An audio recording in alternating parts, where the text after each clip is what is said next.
Hey, you all, Carpetbagger here, coming to you live from the north, or specifically a very snowy day here in Elkhart, Indiana. And even more specifically than that, I'm in front of the Hall of Heroes Superhero Museum. This is allegedly the world's largest collection of superhero artifacts and memorabilia. Now they had a different location that was actually shaped like the Hall of Justice, the building where the Justice League or Super Friends. Now, what is the difference between the Justice League and the Super Friends? Is that just whatever the rating is? If it's a G-rated content, it's the Super Friends.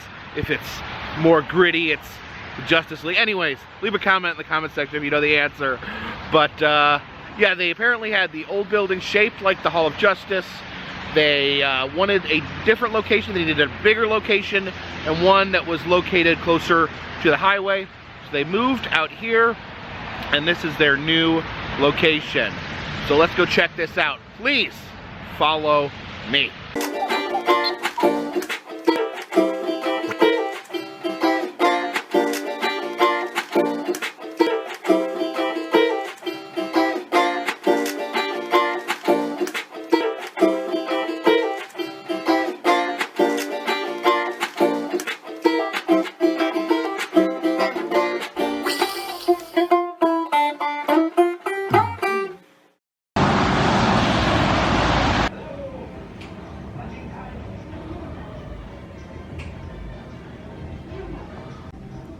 Here we have Spider-Man. Looks like he's still dressed up for Christmas there. And then Hulk has his festive hat on there as well. He's wrestling with some Christmas lights. Oh look, and there's Venom poking out behind Spider-Man. Watch out, Santa Spidey. Up here we have some items dedicated to Stan Lee. There's a Stan Lee action figure. They're one of the most beloved comic artists of all time. Now, I've never really been into comic books that much. Not something I've ever really sat down and read, but I can tell you these are rare. These are valuable. This is Fantastic Four #1. This is Spider-Man number 15, signed by Stan Lee. There's the first ever Incredible Hulk, Daredevil, the first Daredevil. Wow. Now these red figures here, these are actually the very first Marvel toys ever. Just these red plastic figures. I think we got Thor there. There's Iron Man. And there we got the Spider-Man figure. For some reason he has webs in his armpits. I don't remember him actually having spider webs in his armpits. But we have Captain America, Daredevil, and very lean and trim Incredible Hulk. Here we have Captain America #1. You see he's actually punching Hitler in the face right there on the cover. Wow. This is a costume from the 1979 Captain America film. It had a very different look. You can see the actor right there wore like a motorcycle helmet with wings on it, and then this rubber mask and shirt underneath that. And then here's the modern Captain America shield. This said this was this shield used in the first Captain America movie in the current MCU. It says this was used on set by Chris Evans. You can actually see, you can see dents in it used.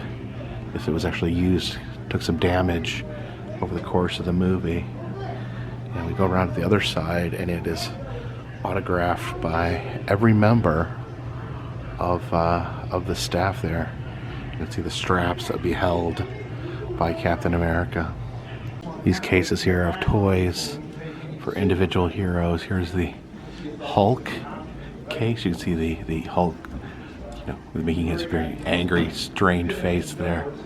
So many different Hulks in here. So many different variations. There's Gray Hulk, Red Hulk, Old Man Hulk. Down here we have the classic Hulk smash gloves.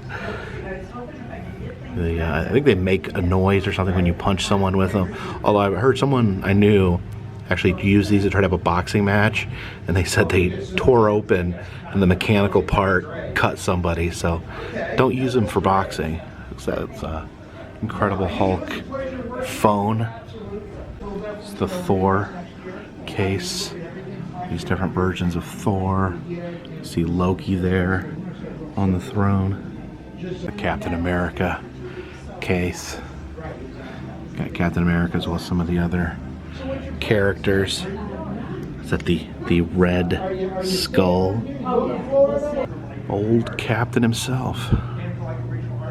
Looks like this here is maybe a Christmas exhibit. They have different Christmas themed superhero toys, some Christmas themed comic books. There's Superman and Santa Claus. This wall of drawers here, this is all full of comic books. You can't just help yourself to them because you probably mess them up with your dirty hands. Down here we have the world's smallest comic books. See that one there, that green one, that's the Hulk. It'd be very difficult to actually read those. Up here on top of the comic drawers, got Rocket Raccoon. Is that Teenage Groot? I don't know who that is, but I love his crazy glasses. I don't know who that is. So yeah, if anyone knows who some of these characters are that I don't recognize, leave a comment in the comment section. There's the Infinity Gauntlet, Thanos, Deadpool, pointy-eared Green Man. Oh, look at this. T-Rex. There, dinosaur.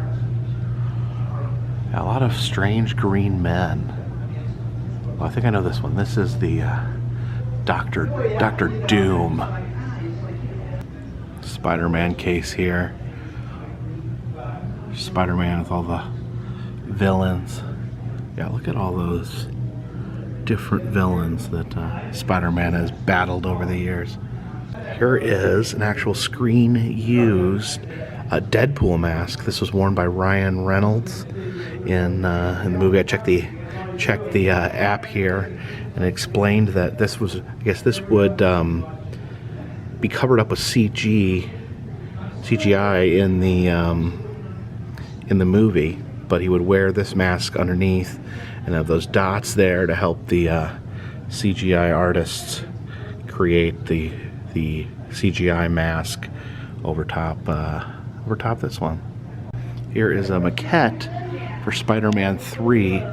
This was what I guess the concept model for Sandman. If you look closely, you can see it's got tiny little pieces of like farming equipment. There's a rake sticking out of his armpit. There's a car blended in. That's pretty cool. Some animation stills there on the wall. So many different figures here. Superheroes I can't even begin to identify. It's like a ghost cowboy of some sort. We have Iron Man there. This is Nick Fury's outfit, but not Samuel L. Jackson's Nick Fury. It's the David Hasselhoff version of Nick Fury. What Nick Fury do you guys like best? The Hasselhoff or the Samuel L. Jackson version? Here's an outfit from She-Hulk starring Bridget Nielsen. I've never heard of the movie She-Hulk before. This motorcycle here is from the film Ghost Rider. It's actually used by Nicolas Cage. This is the Hell Cycle. So yeah, pretty awesome looking motorcycle. There's the Iron Man case with all the different Iron Man figures. My favorite is just the first Iron Man, where he's just a guy in a big clunky metal suit. This car here was used in the very first Iron Man film. It says where the Iron Man, Tony Stark, crashed into this car and smashed it. Shows him laying there on the car. Be laying right there where it was smashed by Iron Man. Another Iron Man here with his glowing palm there, as well as his glowing eyes. Glowing like an angel's eyes.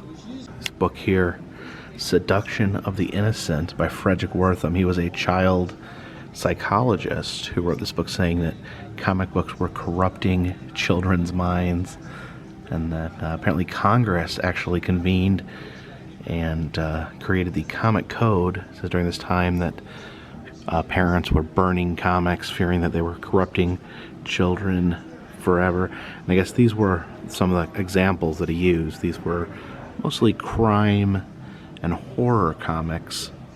I don't know if he called out superhero comics as well, but apparently he was claiming these classics like Tales from the Crypt were causing children to become psychopaths. Here's the Saturday morning cartoon wall. These are all animation cells from Saturday morning cartoons. Oh, look up there. There's a Space Ghost. I think that's the original Space Ghost before he took on a more comedic role. Then, of course, Aquaman riding a seahorse. Ooh, there's an original Harley Quinn cell from the Batman animated series.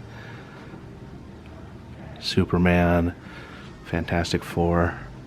That was the old X-Men TV show. There's the Joker.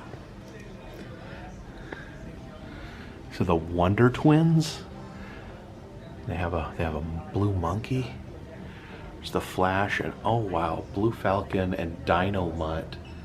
I actually remember watching that, but I forgot that even existed until right now when I looked at it. And look at this. This is an Adam West Batman outfit. This was worn by Adam West during the 70s and 80s as he made personal appearances. So I guess if he did like a signing or an event, this is the Batman outfit that he kept and would wear to those events. And it says that these boots he's wearing are actually from the 1960s era television show. You have to admit, the Riddler is one of the coolest outfits of all time. I'm not sure why the Joker is crawling out of the ground, or why his skin is being held on his face by staples, or why his name is Joe. There's the bust from the Batman show where he would lift up the head and turn the button to open up the fire poles to the Batcave. There's the oceanic repellent bat sprays. He classically in the movie used shark repellent, which he just happened to have on his belt, one of the most ridiculous things of all time. But apparently he also had manta ray repellent, whale repellent, and barracuda repellent. I guess these are bat sprays that would either wake you up or put you to sleep. Here's some autographed photos from the Batman television show. Over here's the villains. There's Cesar Romero, played the Joker. Classically did not shave his mustache off. He just put the Joker paint over top of it. And up here we have the different women who played Catwoman. Of course, Eartha Kitt, Lee Merriweather, and Julie Newmar, which did not sign that thanks for everything. Some interesting Batman figures up here. This giant Batman robot. And I really like these marionettes. There's a Batman marionette and a Joker marionette. Down here we have the Bat phone. Of course, you gotta call Batman, you gotta use a bat-shaped phone. That's that Adam West Simpsons figure. I do love this big hard plastic Batman helmet. Yeah, to me the classic like blue Batman stuff is the best. Just love all of it. Got some amazing movie memorabilia here. That is the Batman cowl worn by George Clooney in Batman and Robin. A lot of people say he's the worst Batman of all the movie Batmans, but you know, still pretty amazing. Here are coins that were used by Two-Face in the movie Batman Forever. He would flip the coins and make his decision based on if it was the normal side or the scratched up side. You can see two different coins there. They look like they're different sizes, probably used for different kinds of shots. And there's a $100 bill used by Jim Carrey as the Riddler in Batman Forever. And there's Mr. Batman himself. Now moving over into Superman territory. So we see Superman flying above our heads there. Here is a British telephone booth. As we peek inside, you can see there's a Superman suit in there. That's actually Dean Cain's Superman suit. He was actually in the Lois and Clark show in the 90s. As we look over these different Superman toys, we can see this one right here. It says that is actually the first ever superhero toy. It's a Superman toy made in 1939. A Superman chalk statue. Now these, a lot of times, I don't know if this particular one was, but a lot of times these were used as carnival prizes. For some reason, chalk figurines were given away when you won games at the carnival. I don't know if I've ever seen Superman flying quite like that. I don't know what sort of flight position that is. There's Superboy. Apparently he had a dog. I was not aware of that dog. Crypto. Superboy and Crypto. Up here we actually have a little piece of Superman's cape that was taken from a George Reeves era Superman cape. Infamous Superman death episode of the comics. I remember it was really funny because it was just basically a comic gimmick. They brought Superman back shortly after that, but it was picked up by mainstream news, and everyone was reporting Superman had died.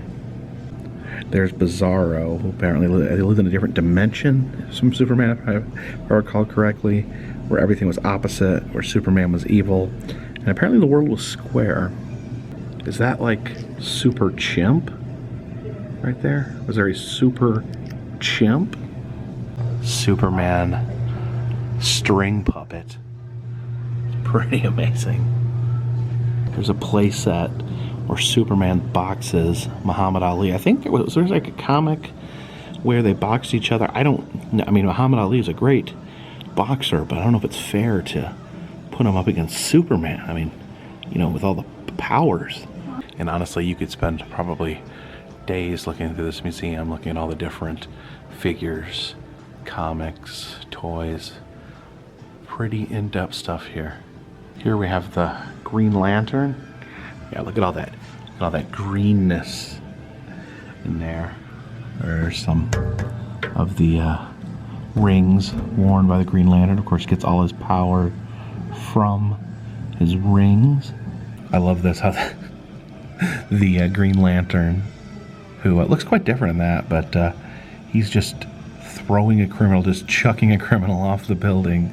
Sorry, buddy, you committed crime. Your punishment, instant death. And here's some big old actual Green Lanterns. And here is the Flash. You can see different variations of the Flash there. Interesting, the original version looked a lot different. Is this guy wearing this weird like pan on his head. And there's the original Flash helmet. And here's Wonder Woman, the first female superhero. The Wonder Woman comics have a very interesting story. The creator behind it and what he drew inspiration from. It's definitely worth looking up. It's an interesting tale. And there we have the Sensation Comics, the first Wonder Woman comic ever made. You can see the invisible airplane. That was one thing that Wonder Woman. I don't know. It's kind of funny, you know. Superman flies, and Wonder Woman has an invisible airplane. Like, why can she not just fly? She has to get inside an invisible airplane.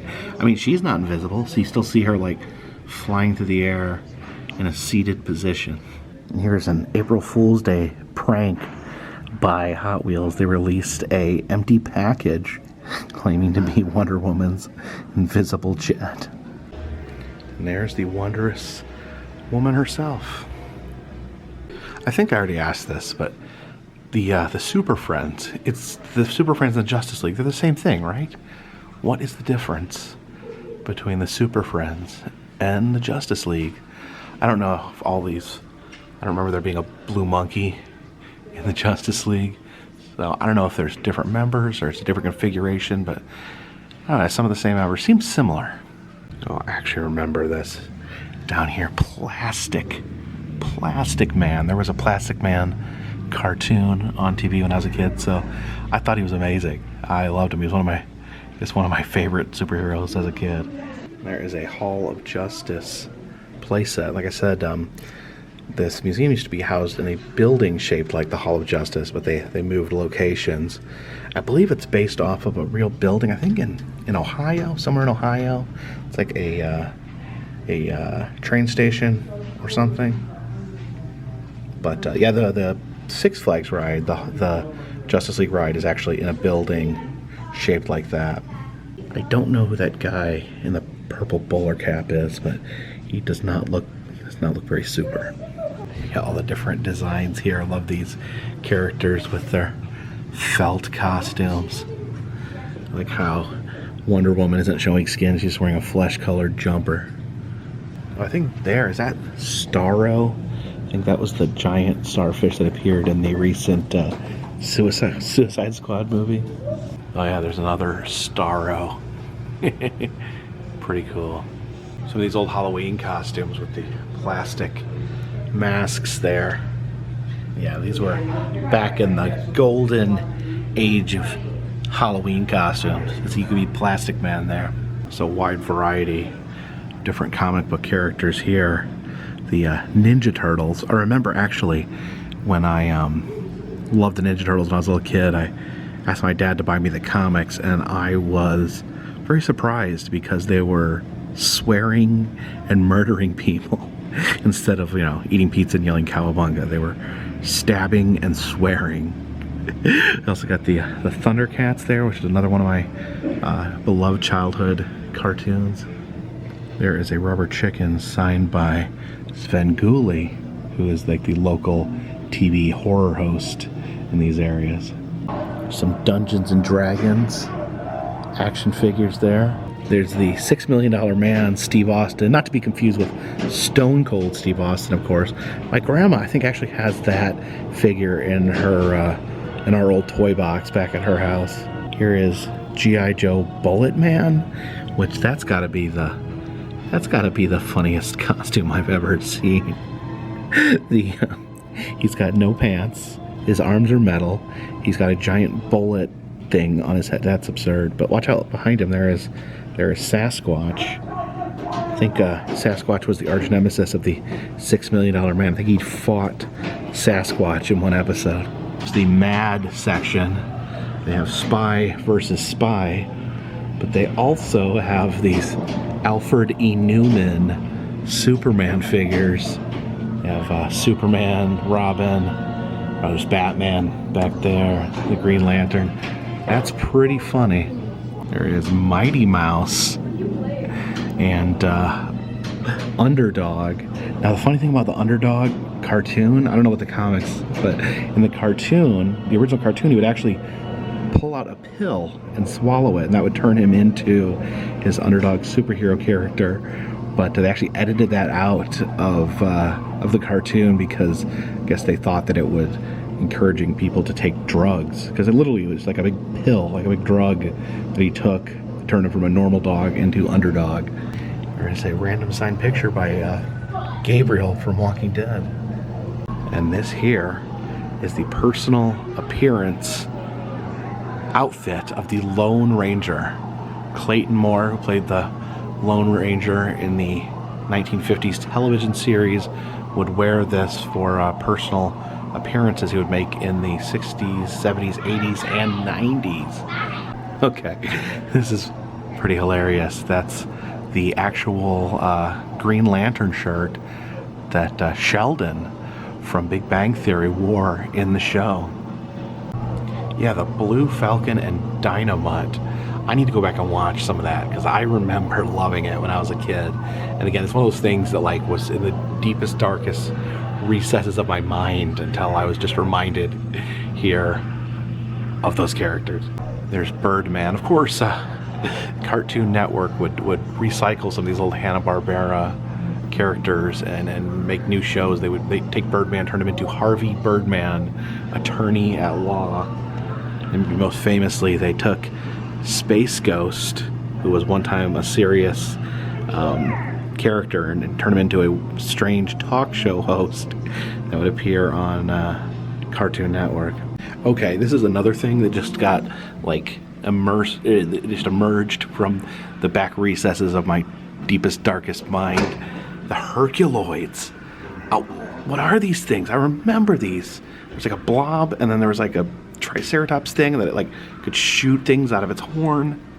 Yes, the floodgates are open on the part of my mind that remembered stuff like this. There's this Hong Kong Phooey, this martial arts dog here. I remember that. And then Captain Caveman, another beloved cartoon from my youth. Oh my gosh, this may have been my favorite cartoon. This is Jabberjaw. It was a shark. He was part of like a mystery solving team. He was like their Scooby-Doo. But he was always complaining and whining, and I think the character was based on Rodney Dangerfield. Like he couldn't get any respect. That's wild. Here is the Herculoids play set. Yeah, I remember the two things I remember these blobs that would bounce around, and I remember this guy here. He was like a dinosaur, armored dinosaur, a rhino, but his thing was a gun. He could actually shoot things out of his horn.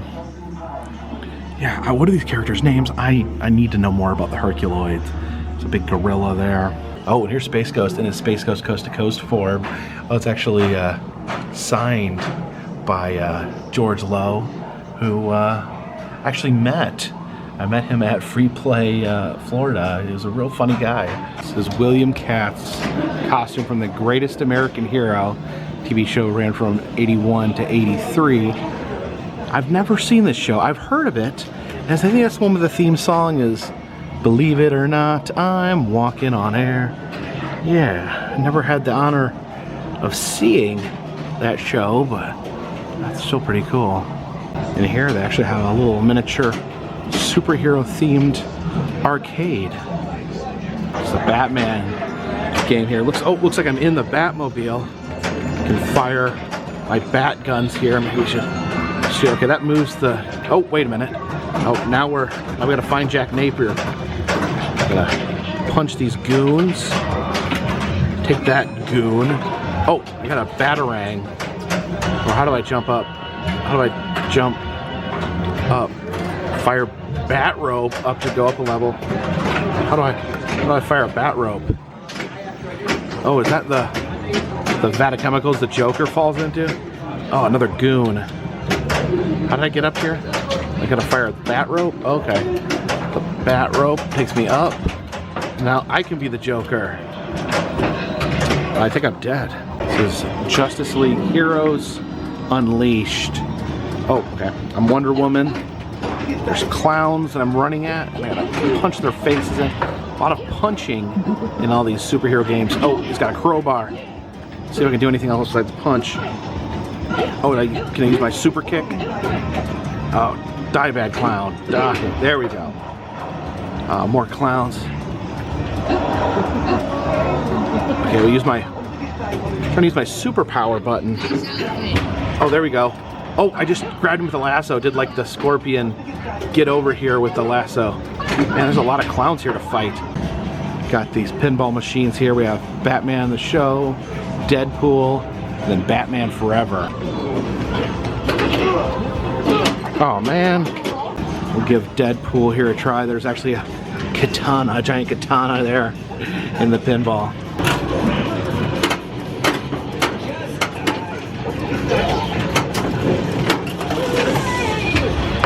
Finally, the classic Batman TV show pinball game.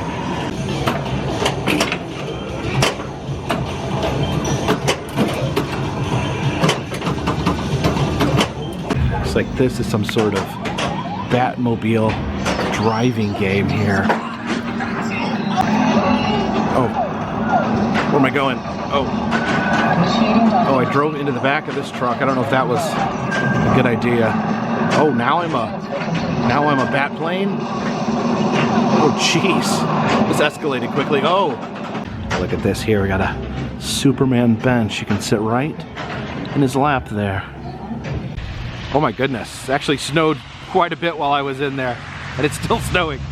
So that was the Hall of Justice Superhero Museum, and a very, very impressive collection of both like comic collectibles. That's the crazy old comics in there, which I know are worth lots and lots of money, as well as some of the cool movie props in there. And as I walked through there, they kind of just put on display all the different superhero, all the different comic heroes over the years. And just kind of interesting looking at like how superheroes cycle in and out. Like I remember, you know, when I was a kid, it was all about Batman, because the Michael Keaton Batman movie had come out. Superman was old news. The Christopher Reeves movies had been out. So people kind of gotten bored of Superman and moved on to Batman. That was the thing. No one really cared about Spider-Man. That was old news. And then, remember, like I think it was the early 2000s, so then it was Spider-Man. Spider-Man was back in. Then as that people were tired of that Spider-Man. Then Batman came back. Then and there's all that cycle to it, where heroes, these I guess these are such classic characters, such classic heroes, that they always kind of rotate back. Of course, then you got like Iron Man, like even though he's a really old character, like his movie started coming out in the 2000s. I wasn't familiar with him, and then you know now I think there's another Batman movie in the works. So they're always restarting it, always recreating these superheroes, and just the different superheroes catch people's hearts at different times. Like Spider-Man right now is the biggest thing in the world. Like I said, when I was a kid, no one, I mean, there's probably lots of Spider-Man fans, but like the mainstream consciousness didn't have that like Spider-Man fandom ingrained in it deeply like it now does. And of course, the Marvel movies have really put superheroes into overdrive, where there's just like a superhero like movie every month, it seems like. When I was a kid, yeah, the Batman was huge, but it was like the only one for a while. It was that one Batman movie. Of course, yeah, they didn't release as many movies back then, so it was all about Batman. I think I always come back to Batman. I think I really loved the Batman series, the series from the 60s. They replayed that in the 80s when the movie came out. So I love the movie. I love the old Batman. I watched them both. I think the modern Batman's okay, but that's probably my favorite when it comes to the mainstream superhero. As far as Marvel, I'm not. I've watched the Marvel. I went back and watched most of the Marvel movies so I could understand like kind of the Avengers story arc from the first. Like Captain America, the first set of Avengers. I watched all those movies, and then the ones that you needed to watch to follow all the way till Infinity War and Endgames. And out of all that group, honestly, my favorite movie was the Guardians of the Galaxy films. And I had never heard of the Guardians of the Galaxy until I watched that, and I thought those were top-notch and really funny. So that's my 2 cents on superheroes. But yeah, this is a great attraction out here in Elkhart, Indiana. Also have the RV Hall of Fame out here in Elkhart. So if you want to come to Elkhart, you can really make a day of it. You can go to the RV Museum and the Superhero Museum. They're both wonderful. I've been to the RV Museum as well. But thank you for joining me. If you like these videos, consider subscribing. It'll let you know when a new video comes out. I film roadside attractions, amusement parks, museums, haunted houses, and other fun, random stuff. If you'd like to contribute to the channel, consider donating to Patreon. $3 or more will get you a postcard once a month. Also selling some enamel pins in the Etsy shop. All that helps keep this train on the tracks, this boat in the water, and this dirigible in the air. Until next time, my friends, this one's in the bag.